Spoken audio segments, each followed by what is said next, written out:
I would now like to request Shri Kapil Sibal, President, Supreme Court Bar Association, to address this distinguished gathering. Honorable Prime Minister of India, I may take the liberty to call you Narendra Bhaiji. Distinguished dignitaries present here, I feel honored and privileged to be present here at the National Conference of the District Judiciary to mark the 75th year of the establishment of the Supreme Court of India. Any structure with a weak foundation will impact the edifice and eventually collapse. The justice delivery system at the foundation of the judicial structure needs to be strengthened both in terms of quantity and quality of manpower and infrastructure.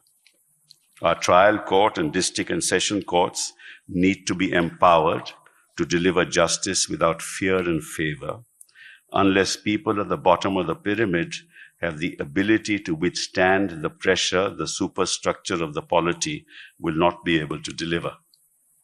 I don't want to call the judiciary at the level of the trial court and district and session judges to be subordinate, because the judge sitting there delivers justice, and the question of being considered as subordinate to any authority is a contradiction in terms.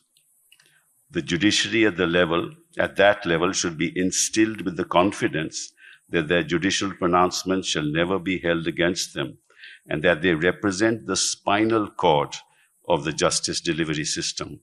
They should have the flexibility and the independence to render judgments in accordance with law without fear or favor.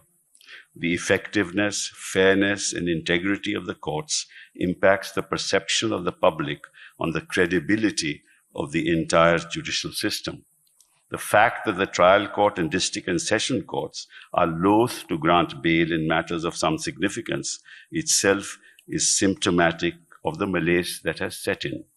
In the course of my career, I have seldom witnessed the grant of bail at that level. This is not just my experience, but the Chief Justice of India has said often enough that court at the highest level is burdened with matters of bail, because at the level of trial courts and district and session courts, bail seems to be an exception. Of course, it goes without saying that the grant of bail depends on the facts and circumstances of each case, but the pronouncements of the court have in the recent past adhered to the principle that bail is the rule and jail an exception. We've seen trends harking back to the law laid down in Gurbakhsh Singh Sibia, wherein this principle has been enunciated and has now been reiterated by the Supreme Court of India in several recent judgments, even in relation to special acts which require stringent twin conditions. Liberty is the foundational substratum of a thriving democracy. Any attempt to throttle it impacts the quality of our democracy. Moving away from liberty, we need to address the problems being faced by trial courts and the district and sessions courts, which impede the quality of the justice delivery system. The judge population ratio in India is abysmally low, 21 judges to a million population, as compared to over 100, and in Europe, over 200 judges to a million population.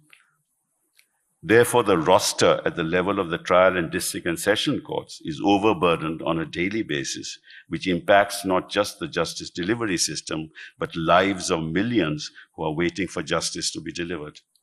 They come to court day in and day out for their matters to be heard expeditiously and fairly. However, in the absence of quick disposals, they have to wait for years, which impacts them both economically and mentally. The court cannot even imagine the mental agony and the economic consequences of these kind of delays. Furthermore, our young, talented people choose not to seek appointments at the trial and district sessions courts due to abysmal conditions in which judges operate.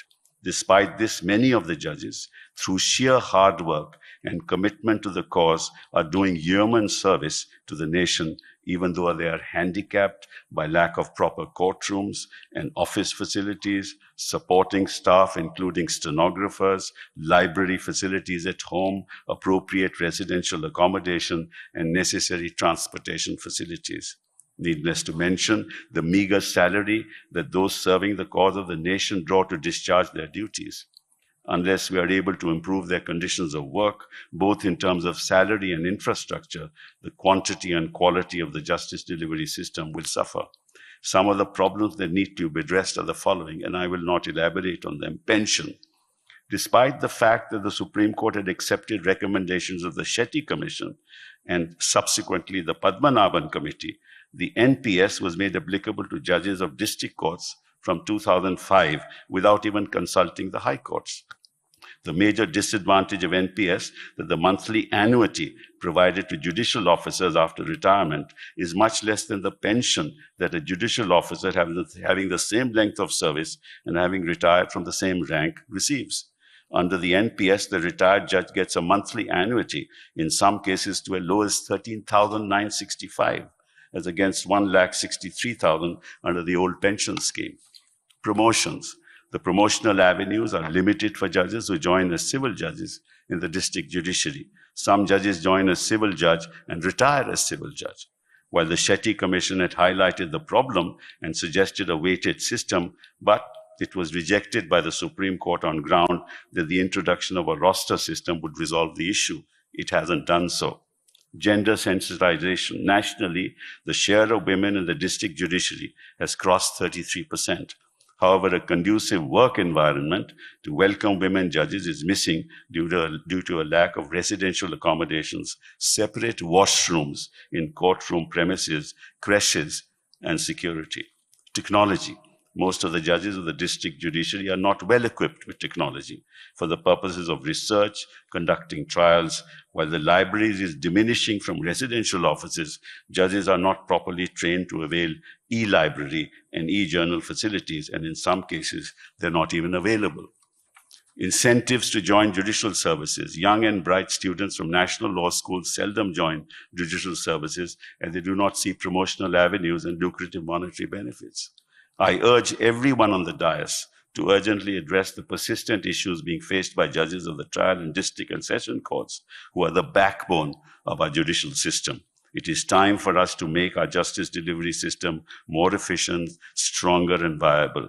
I echo the words of Andrew Jackson, who is often praised as an advocate for ordinary citizens, and I quote, "All the rights secured to the citizens under the Constitution are worth nothing in a mere bubble, except guaranteed to them by an independent and virtuous judiciary."